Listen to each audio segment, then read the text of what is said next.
bonjour à tous, on est vraiment ravis d'être là avec vous ce matin. Je m'appelle Marie-Laurence Tixier, je suis commissaire-priseur et je suis cofondatrice de Maurice Auction, qui est une maison de vente indépendante qui a été créée en 2022 avec mon associé. Bonjour, merci beaucoup. Alors, effectivement, donc, nous sommes toutes les deux commissaires-priseurs. Moi, je m'appelle Salomé Pierson et nous avons fondé une maison de vente. Mais surtout, qu'est-ce qu'un commissaire-priseur ? Alors, est-ce que vous savez ce que c'est qu'un commissaire-priseur ? Alors déjà, je vais vous dire, ça n'est pas un commissaire de police. Il y a souvent un amalgame. Ça n'est pas non plus un commissaire d'exposition. Et ça n'est pas non plus un huissier de justice, parce que même si nous sommes dans la même poche professionnelle, c'est très différent. Mais alors, qu'est-ce que c'est qu'un commissaire-priseur ?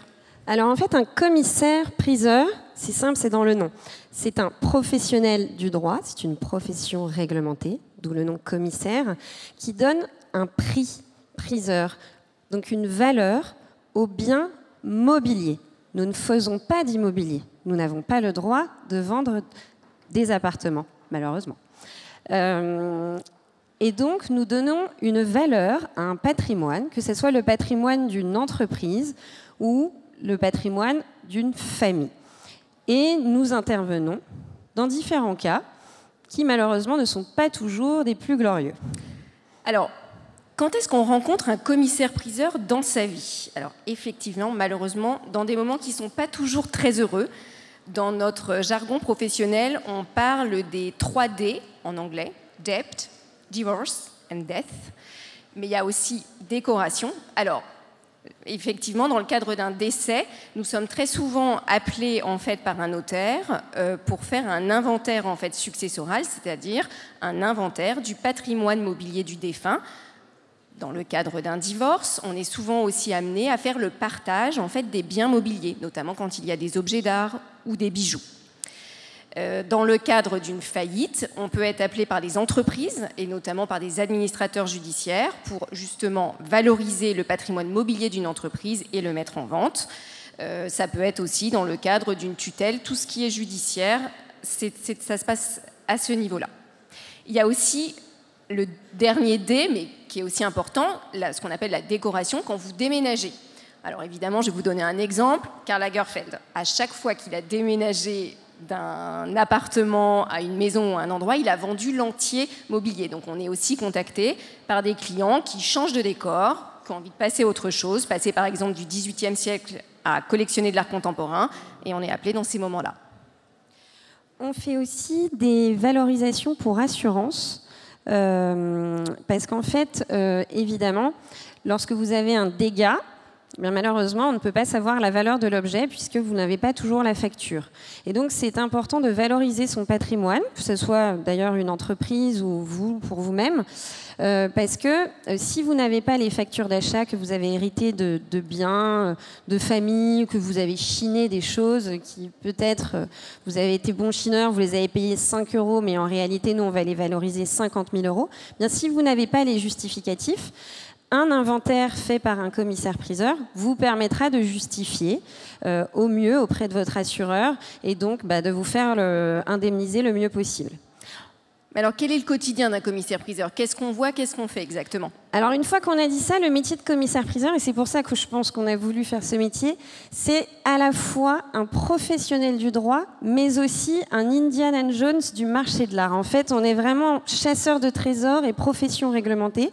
C'est ce qui fait, en fait, probablement le piment de notre quotidien, qui est très varié, puisque, en fait, nous sommes amenés à voir des objets qui sont très différents et à tous les jours, en fait, changer de sujet. Même du matin au soir, on a traité une dizaine de sujets différents. Quand je parle de sujets différents, en fait, c'est même carrément des spécialités différentes, puisque nous allons valoriser aussi bien un collier de perles que des céramiques des années 50.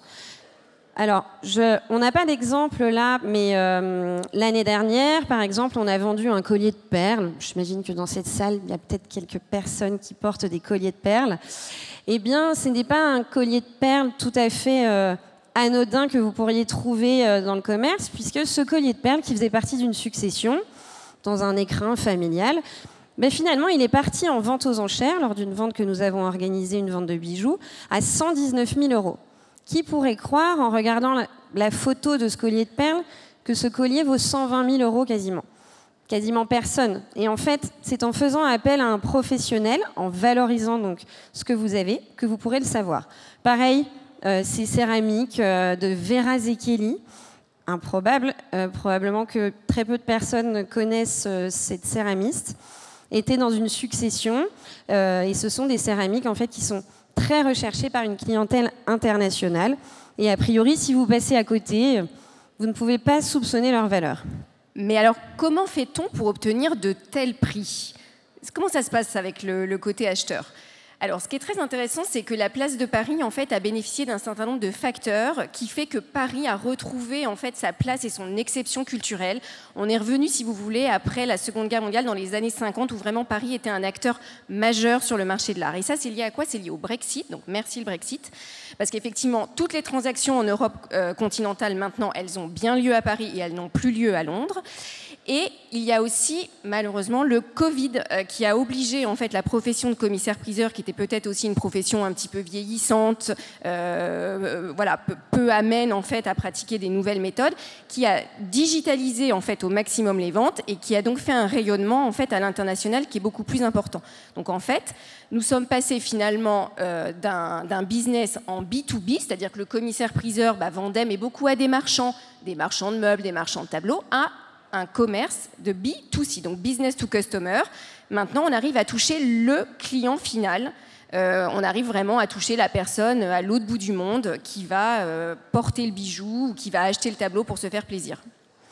Et donc c'est pour ça que nous avons fondé Maurice Auction, parce qu'en fait il y a vraiment de nouvelles habitudes de consommation et notre métier prend une nouvelle dimension. En tout cas, nous on souhaite lui donner une nouvelle dimension et on veut se détacher un peu de cette image un peu classique du commissaire-priseur en utilisant, nous c'est ce qu'on fait chez Maurice Auction, les codes du retail pour toucher les consommateurs finaux. Typiquement, hier soir, nous avions une vente aux enchères exceptionnelle dédiée à Jean-Paul Gaultier, haute couture, et nous avons vendu une robe 377 000 €. C'est un record mondial pour Jean-Paul Gaultier et pour la haute couture en général dans le second marché, donc aux enchères. Et nous sommes très contentes parce que, au-delà de vendre très bien, en fait, nous avons réussi à vendre à un client qui va probablement porter cette robe au Met Gala ou à un autre événement important. Et donc, c'est très satisfaisant de voir qu'en utilisant des outils marketing, en allant faire du ciblage sur les réseaux sociaux, on arrive aujourd'hui, en fait, à avoir tout l'aboutissement final de la vente d'un objet et à le retrouver, en fait, porté par des personnalités. Ça, c'est vraiment nouveau. Et nous, en tout cas, c'est comme ça qu'on a envie de travailler.